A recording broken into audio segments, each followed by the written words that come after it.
तो अब तक हमने जो थीम के ऊपर थीम ऑफ रेप है वो टॉपिक कंप्लीट किया है। उसके बाद ये कुछ क्वेश्चंस हैं, जैसे Kalpana can not fight for justice because she lay in a state of coma. ठीक है। The name of the journalist, क्या नाम था, मेलकुलम। ठीक है। कल्पना सुरन real life case of a nurse. ठीक है। डैश कमिटेड सुसाइड, है ना। ठीक है। अब हम जो स्टार्ट करने जा रहे हैं वो है थीम ऑफ फेमिनिज्म। ये इम्पोर्टेंट है, इसको पढ़ लेते हैं, समझ लेते हैं क्या है। ठीक है। तो कह रहे हैं पहले देखते हैं फेमिनिज्म क्या होता है। ठीक है, देखते हैं क्या होता है भाई। Feminism can simply defined as socio economic political movement started in the west in the 18th and 19th century. सबसे पहले तो फेमिनिज्म एक मूवमेंट है जो 18th और 19th सेंचुरी में स्टार्ट हुई थी। कहाँ? वेस्ट में। क्यों? कि it depended right of property, vote, other legal right. किसके? विमेन के लिए। Later women demanded equality and rest. फिर बाद में इक्वालिटी, पहले मतलब बेसिक राइट के लिए फाइट हुई, जैसे कि वोट के लिए, लीगल राइट्स के लिए, प्रॉपर्टी का राइट के लिए, और उसके बाद इक्वालिटी के लिए, राइट के लिए, या और मतलब और बेसिक इश्यूज़। ये भी बेसिक इशू ही है वैसे तो, राइट फॉर इक्वालिटी और ये सब। बट सबसे बेसिक पे आते हैं पहले right to vote, right to property, legal rights. ठीक है, ह्यूमन राइट्स तो दे दो। अच्छा, उसके बाद इक्वालिटी और अलग कुछ कंसर्न, जैसे फैमिली में, सोसाइटी में वुमेन का क्या स्टेटस है, ऐसा। Of late many feminist are voicing their concern for women silence, their marginalisation and of late मतलब अभी का जो है, ऑफ लेट बाद में, and abuse of female body. तो अब जैसे फीमेल साइलेंट रह जाती हैं, सह लेती हैं, सहम जाती हैं, उसके लिए आवाज़ उठाने का हुआ। ठीक है। फेमिनिज्म का तो ये मूवमेंट है जिसका रूप हमेशा बदलता रहा। ठीक है। अच्छा, जब हम बाइंडिंग माइंड पढ़ते हैं ना, in the light of these issues we discover that Shashi Deshpande suddenly shows women submission, their lack of voice, the society's attitude to their suffering, and the abuse of a woman's body through the various women characters. But she also shows the changes in social perception. For example, Urmi certainly has more choices than her predecessors like Meera, Akka और इन्नी। ठीक है। Here we pause for a while and ask, is Shashi Deshpande a feminist writer? Does not call herself a feminist writer, but she feels strongly for women and exposes the social norms that are determination to women's development. In this sense, she is feminist. अच्छा, यहाँ पे हमने क्या बात करी कि Urmi belongs from a middle class family, और मीरा और उर्मी के में जो डिफरेंस है डिकेड्स का, उसमें उससे भी फ़र्क पड़ता है। ठीक है। मीरा के पास उस हिसाब से काफ़ी कम चॉइसेस थे, काफ़ी कम ऑप्शंस थे। मतलब एक होता है कि आप आवाज़ उठा रहे हो तो आपको आवाज़ उठाने का प्लेटफॉर्म तो मिले, है ना। आपके पास आवाज़ तो हो, आपके पास आवाज़ होने का ऑप्शन तो हो। मीरा के केस में, या फिर इन्नी कौन है? उर्मी की मदर है। तो उसके फादर ने डिसीजन लिया, इन्नी कैन नॉट से एनीथिंग। क्यों? बिकॉज उनके पास वो स्पेस भी नहीं है ना। तो अब बाइंडिंग माइंड में हमने वुमेन को अलग अलग रूपों में देखा है। हमने उनका सबमिशन देखा है, उनका लैक ऑफ वॉइस देखा है। ठीक है। देखा है कि उनके साथ अब्यूज़ कैसे हुआ है। ठीक है। फीमेल बॉडी के साथ कैसे अब्यूज़ हुआ है। हमने बहुत सारी चीज़ें देखी हैं। हमने सोशल परस्पेक्शन के चेंजेस देखे, परसेप्शन पे जो चेंज हुआ है वो देखा है। ठीक है। अब जो टाइम भी तो चेंज हुआ है, मीरा से लेकर हम जब उर्मी की तरफ आते हैं तो टाइम चेंज हुआ है। ठीक है। तो सोशल परसेप्शन चेंज हुआ है, उस हिसाब से उर्मी अलग प्रोग्रेसिवनेस में है, बाकी अलग था, टाइम अलग था, मीरा के लिए टाइम अलग था। अच्छा, तो वो कहती हैं शशि देशपांडे कि मैं फेमिनिस्ट राइटर नहीं हूँ, लेकिन जब वो वुमेन के बारे में बहुत ज़्यादा स्ट्रांगली फील करती हैं, सोशल नॉर्म्स एक्सपोज करती हैं और वो वुमेन डेवलपमेंट के लिए लिखती हैं, ठीक है, और जो ये एक्सपोज कर रही हैं, जो बता रही हैं, ये सब से वुमेन का डेवलपमेंट ही हो रहा है, तो उस केस में हम कह सकते हैं कि वो एक फेमिनिस्ट हैं, ठीक है। अच्छा, binding vine men are absent except doctor Bhaskar and Kalpana's father. Kalpana father comes and goes like a shadow. अब इसमें मेन इतने ज़्यादा प्रोमिनेंट है ही नहीं, फीमेल्स हैं, ठीक है, और डॉक्टर भास्कर के पास एक छोटा सा रोल है प्ले करने के लिए। Despite these facts men are powerfully depicted. और इसमें भी जो इसके मेन है वो काफ़ी अच्छी तरह से डिपिक्ट किए गए हैं। जैसे the 3 main woman characters around whom the novel revolves suffer indirectly because of their men, है ना। Other women like Akka, Inni, Shakutai, Sulu suffer directly. Thus, Shashi Deshpande creates a world in which men exert their influence and women have no voice. If they break their silence, they suffer like Kalpana. और अगर वो कुछ कोशिश करती हैं तो उनका हाल हो जाता है कल्पना के जैसा, not dead not alive, she is in a coma, ठीक है। तो that is what she has tried to put forward, ठीक है। तो क्या बोलना चाहते हैं इस पैराग्राफ में कि मेन नहीं है, लेकिन है, कैसे हैं, किस तरह से दिखाया है, उनका इन्फ्लुएंस जो पड़ रहा है औरतों पे, उनकी स्थिति पे औरतों की, किसकी वजह से पड़ रहा है, मेन की वजह से ही तो पड़ रहा है। Only a person like Urmi can speak out for her. Her speaking out may not help Kalpana directly, but it generates public opinion and creates awareness. चाहे अब कल्पना की हेल्प नहीं हो पाएगी, लेकिन आगे तो होगी ना, अवेयरनेस तो होगी लोगों में, एक लोग भी ओपिनियन बनाएंगे कि सही है, गलत है, ऐसा करना चाहिए, नहीं करना, जो भी अवेयरनेस तो पैदा होगी। When Kalpana's rape appear, case repair in the media, there are demonstrations, assembly questions and publicity is given to the suffering family, ठीक है। तो उस हिसाब से we will say कि ये फेमिनिज्म, इसमें हम और चीज़ें ऐड कर सकते हैं, ठीक है, और भी इसमें मुझे लगता है जो हम चीज़ें ऐड कर सकते हैं, जैसे उर्मी का जो कैरेक्टर लिखा है, मीरा का है, फिर मीरा चाहे वो नहीं व्यक्त कर रही सामने से, बट हर राइटिंग्स जो वो पेजेस, जो वो डायरीज़ हैं, वो स्ट्रेंथ है ना। कल्पना स्ट्रेंथ कहाँ पे है, कल्पना की स्ट्रेंथ कहाँ देखने को मिली, जब शी रिफ्यूज प्रभाकर प्रपोजल, है ना, कि नहीं, I have a choice in my life, ठीक है। सो ऑल दीज एस्पेक्ट्स जहाँ पे, और इन्नी, so you can explain all these characters जो यहाँ पे आए हैं। If this question comes in 20 marks, तो आप सिर्फ इतना तो नहीं कर पाओगे, उससे ज़्यादा आपको करना लिखना होगा। So you can put your own inputs also, जैसे इन्नी का कैरेक्टर आप बता सकते हैं, इन्नी के साथ क्या हुआ, शकुताई के साथ क्या हुआ, सुल्लू के साथ क्या हुआ, किसने कैसे क्या किया, ठीक है। आपको उसके लिए बहुत अच्छे से नॉवल के बारे में बताना चाहिए, ठीक है। नेक्स्ट भी हम इसमें ही इसी वीडियो में कर लेते हैं। The theme of love, marriage and sex, ठीक है। Marriage is the oldest institution of human society on which have hinged social discipline and a sense of security, ठीक है। But of let the institution has come under scrutiny मतलब अब critically भी लोग देखते हैं मैरिज को, कि क्या सच में marriage is a safe union of two people या फिर नहीं, ठीक है। Particularly literature writers are question कर रहे हैं ना लोग मैरिज को। Shashi Deshpande does not repudiate it, she upholds it and at the same time she shows us its weak point. तो वो एकदम से उसको मना तो नहीं कर रही, लेकिन वो हमें थोड़ा सा ग्रे फॉर्म में दिखा रही हैं कि भाई इसके वीकनेस भी हैं मैरिज के। There are several married couples who live whose lives come under her scanner, ठीक है, एक अच्छा वर्ड है, इस तरह से इन्होंने जैसे लिखा है, अंडर हर स्कैनर, उनके नज़रों के सामने आ ही जाता है।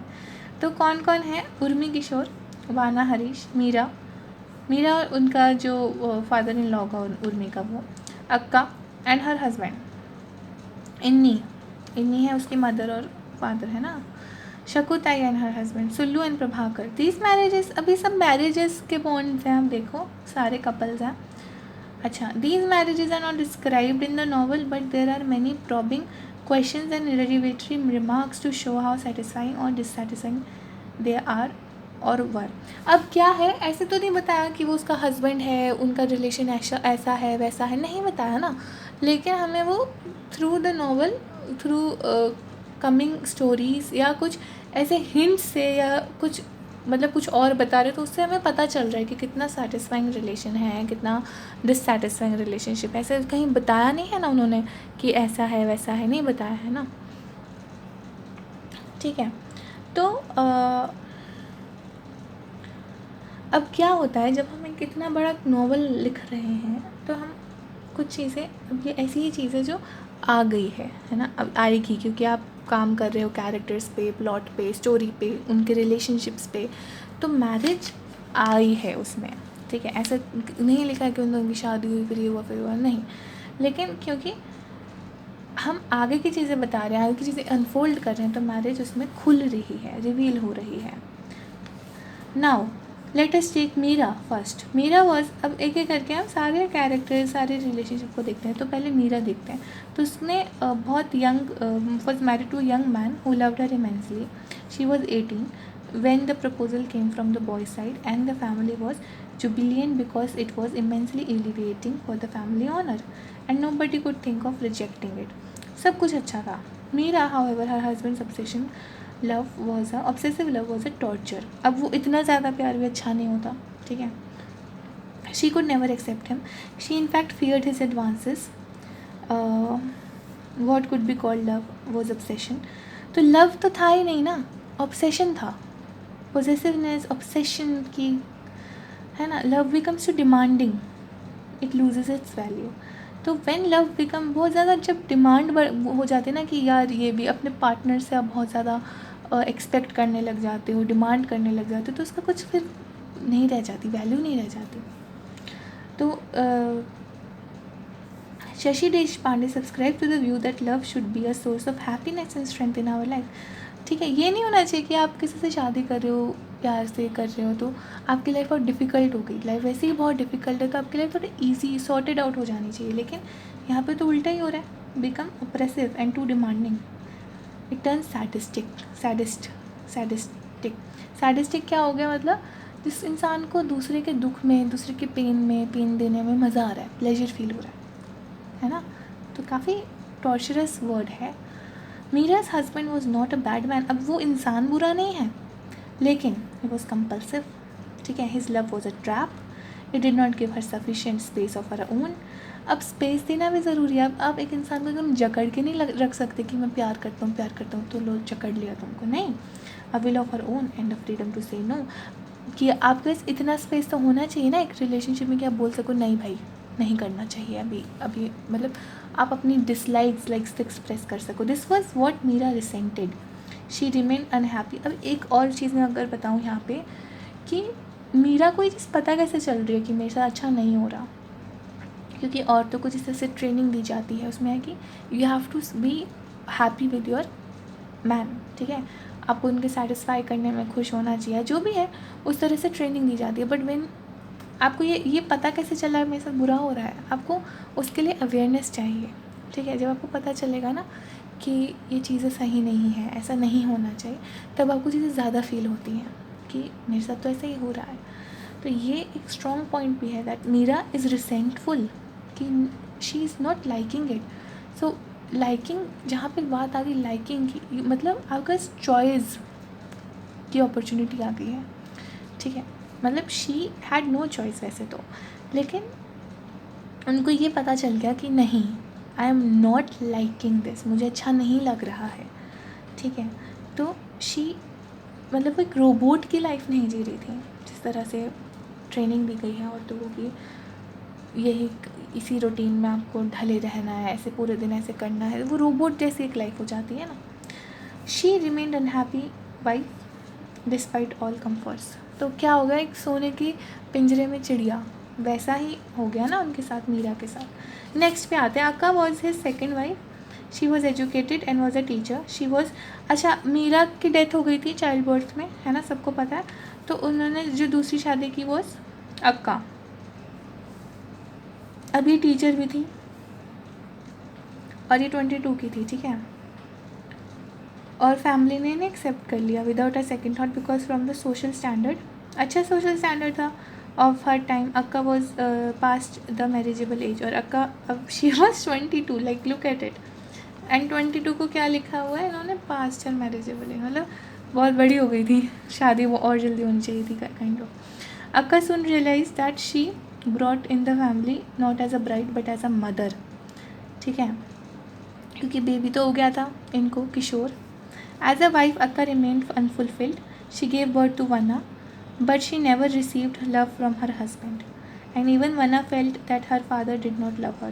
In her conversation with Urmi, she discloses her feelings. Vanna Urmi की दोस्त है, किशोर की स्टेप सिस्टर है, अक्का की बेटी है. अक्का now she remained an unloved woman. ये कुछ ज़्यादा, इनको कुछ ज़्यादा ऑब्सेसिव प्यार मिल गया, इनको कुछ मिला ही नहीं. Unloved. She remained unloved woman. ठीक है. और इसमें ज़्यादातर क्या लिखा है कि क्यों शादी के लिए मान गए, सोशल स्टैंडर्ड और इन सब चीज़ों की वजह से. अच्छा, Urmi and Kishore seem to make a good couple. Kishore gives her enough individual freedom, never questions her, and he is around, he is tender to her. Their love relationship is not a trap, it is egalitarian. Egalitarian मतलब हर चीज़ से काफ़ी, एक society होती है ना जो perfect होती है हर जगह से, हर चीज़ अच्छी होती है, दैट इज़ एग्लिटेरियन, ठीक है. Kishore is so quiet by disposition that he sometimes appears remote. लेकिन अब ये इतना ही, मतलब ये इतना भी नहीं होना चाहिए. क्या है, Kishore is so quiet by disposition that he sometimes appears remote, की मतलब इसको तो फ़र्क ही नहीं पड़ रहा, मतलब कोई असर ही नहीं है, कुछ है ही. Urmi resents her his coldness and feels, तो वो कोल्डनेस सा हो जाता है, ठीक है. Attracted and warmth, attracted towards the warmth and closeness of Dr. Bhaskar exudes, ठीक है. However, that does not mean that she is unfaithful to Kishore, but वो फील एक करती है भास्कर के लिए, वो जो किशोर से नहीं कर पाई, लेकिन उससे वो अनलॉयल नहीं होती किशोर के प्रति. she never cheats him and she remains faithful to Kishore. The marriage of Inni and her husband, जो उर्मी के फादर हैं, वाना and Harish, are based on the traditional concept of submissive wives and dominating husbands, ठीक है. Indian society में जो बहुत ज़्यादा प्रिवेलेंट है. Vanaa is a caring wife and Harish is a loving husband, but there is no sense of equality between them. वो सब ठीक है कि वो लविंग है, ये है, वो है, but the power dynamics male के पास ज़्यादा है, फीमेल के पास नहीं है, ठीक है. Urmi does not like Vanaa's attitude and wants her to assert her self. Even Inni, Urmi's mother, never asserted her self. तो Urmi is a woman of मतलब प्रोग्रेसिवनेस, उसके पास चॉइस है, फ्रीडम है. She is very much capable of doing things on her own and she is a strong willed woman. तो उसको नहीं पसंद वाना का जो एटीट्यूड है अपने हस्बैंड के लिए, वो असर्टिव नहीं है, ठीक है, सबमिसिव है, जो उसकी मदर में उसको देखने को मिला था. Her father was dominating and it was always his will that prevailed. तो पापा ने जो डिसीजन बना लिया भाई, वो लॉक हो गया, उसके बाद तो कुछ चांस ही नहीं है. तो that is something which Urmi never liked. किस में, दोनों में ही. अब दोनों यहाँ पे दो चीज़ें, इन्नी और वाना एक साथ लिखा है. In the lower strata of society, love marriage sex has yet another connotation. Shakutai and Shulu do not know what a husband's love is because, यही मैं बात कर रही थी मीरा के केस में, अब इनको पता ही नहीं है, because it is their lust they encounter, ठीक है. Shakutai's husband leaves her with 3 children to stay with another woman.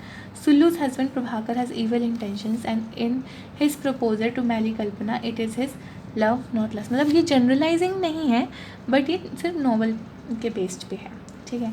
But यही चीज़ मैं कह रही हूँ, अब जब अवेयर ही नहीं है वो, ऐसा भी कुछ होता है, हस्बैंड का लव कुछ होता है, तो वो इस चॉइस पे तो आ ही नहीं सकते जो मीरा ने समझी अपने लिए, ठीक है. नेक्स्ट है the theme of human relationship. ये हम नेक्स्ट वीडियो में करते हैं, और फिर हमारा यूनिट जो है ख़त्म हो जाएगा. कैरेक्टराइजेशन पे आएंगे, इसमें भी कुछ चीज़ें बहुत इंपॉर्टेंट है, जैसे उर्मी का कैरेक्टर आपके लिए इम्पोर्टेंट है, किशोर का इतना नहीं है, बट मीरा, शकुंतला, कल्पना का इम्पोर्टेंट है, ठीक है।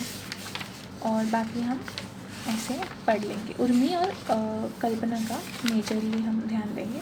जो नेक्स्ट वीडियो होगी वो ह्यूमन रिलेशनशिप, ये भी एक इम्पॉर्टेंट क्वेश्चन है जो आपका एग्ज़ाम में आ सकता है। ठीक है, इतना करेंगे अब।